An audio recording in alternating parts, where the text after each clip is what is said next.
रुपाली पाककलेमध्ये तुमचं खूप खूप खूप मनापासून स्वागत। घरात कोणती भाजी नसेल आणि खायचं असेल मस्त एकदम चमचमीत काहीतरी, तर अशा वेळेला ढाबा स्टाईल अक्का मसूर करून बघा। कमी साहित्यात झटपट तयार होणारा हा पदार्थ चवीला अगदी अप्रतिम लागतो। भाकरीबरोबर, चपातीबरोबर, भाताबरोबर सुद्धा खूप छान लागतो। चला मग वेळ न दवडता आपण आजच्या रेसिपीला सुरुवात करूया। इथे मी 1 वाटी अक्का मसूर 2 तास आधी पाण्यात भिजवून ठेवला होता। तुमच्याकडे जास्त वेळ नसेल आणि झटपट करायची जर ही भाजी असेल तर तुम्ही 1 ते 1.5 तास जरी भिजवून ठेवलात ना तरी ही भाजी ही पटकन होते। चला मग ह्यातलं पाणी आता पूर्ण काढून घ्यायचं आहे।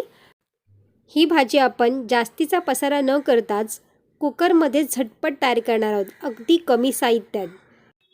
इथे मी कुकरमध्ये थोडं तेल गरम करायला घेतलेलं आहे। गरम झाल्यावरती तेल त्याच्यामध्ये आपल्याला मोहरी घालायची आहे, अर्धा छोटा चमचा। त्यानंतर इथे मी 2 कांदे छान असे बारीक कट करून घेतलेले आहेत, ते आपल्या याच्यामध्ये घालायचे।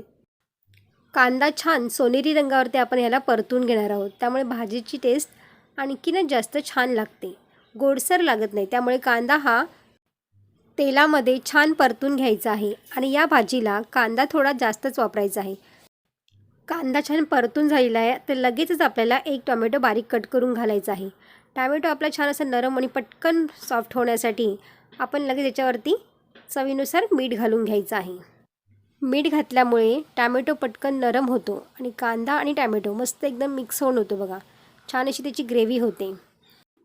अक्का मसूर आपण कुकरलाच करणार आहोत, त्यामुळे ना कांदा आणि टोमॅटो छान अशी ग्रेव्ही झाली ना तर भाजी छान अशी मिक्स होऊन येते आणि आपण याच्यामध्ये काही मसाले ॲड करणार आहोत। तर त्यासाठी इथे मी आता गरम मसाला घेतलेला आहे, अर्धा छोटा चमचा। त्यानंतर आपल्याला याच्यामध्ये हळद घालायची आहे, धना पावडर अर्धा छोटा चमचा आणि इथे मी 2 चमचे तिखट लाल मसाला घातलेला आहे आणि त्यानंतर हिंग घालायचं आहे आपल्याला। संपूर्ण मसाला छान असा मिक्स करून घ्यायचा आहे, 1 ते 2 मिनटं छान असं परतून घ्यायचं आहे। त्यानंतर आपल्याला अख्खे मसूर याच्यामध्ये घालून घ्यायचे आहेत। पाणी न घालता सुरुवातीला आपण याला तेलावरती छान असं परतून घेणार आहोत आणि त्यानंतरच आपल्याला थोडं गरम पाणी याच्यामध्ये ॲड करायचं आहे। गरमच पाणी वापरायचं थोडं, म्हणजे भाजी आपली पटकन शिजते। इथे पाणी मी अर्धा ग्लास फक्त घातलेला आहे आणि त्यानंतर कुकरचं झाकण लावून ह्याला 2 शिट्या करून घ्यायच्या आहेत। इथे कुकर मी छोटा वापरलेला आहे, तुम्ही जर मोठा कुकर जर वापरला असेल ना तर तुम्ही 1च शिटी करून घेतली तरी चालेल। छान असा मसूर शिजला जातो बघा, तुम्ही बघू शकता बघा 2 शिट्यामध्ये सुद्धा छान आपला मसूर हा शिजला गेलेला आहे बघा। आपण याला भिजून ठेवलं होतं आधी, त्यामुळे ना ही भाजी पटकन होते। ढाबा स्टाईल आपण इथे भाजी केलेली आहे, तर त्यासाठी आपण इथे एक तडका तयार करणार आहोत। तर त्यासाठी इथे मी आता छोट्या पॅनमध्ये इथे 2 चमचे तूप गरम करून घेतलेलं आहे। तूप छान गरम झाल्यावरती आपल्याला यामध्ये 1 सुकी मिरची घालायची आहे आणि त्याचबरोबर आपल्याला इथे अर्धा छोटा चमचा काश्मीरी मसाला वापरला आहे बघा।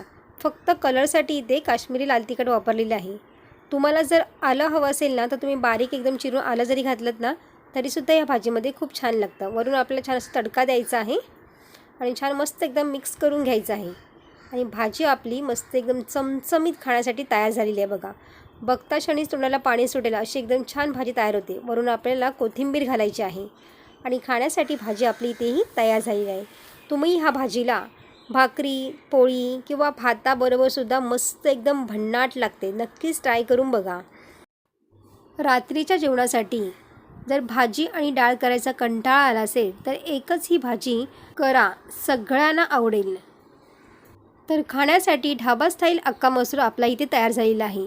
तुम्हाला माझ्या पद्धतीने केलेला अक्का मसूरची रेसिपी कशी वाटली मला कमेंट्स बॉक्समध्ये सांगायला विसरू नका। व्हिडिओ आवडल्यास लाईक, शेअर आणि सबस्क्राईब करा।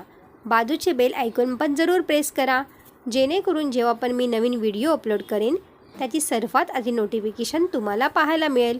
पुन्हा भेटू अशाच एका नवीन रेसिपीमध्ये, तोपर्यंत मस्त खा आणि स्वस्त रहा। धन्यवाद।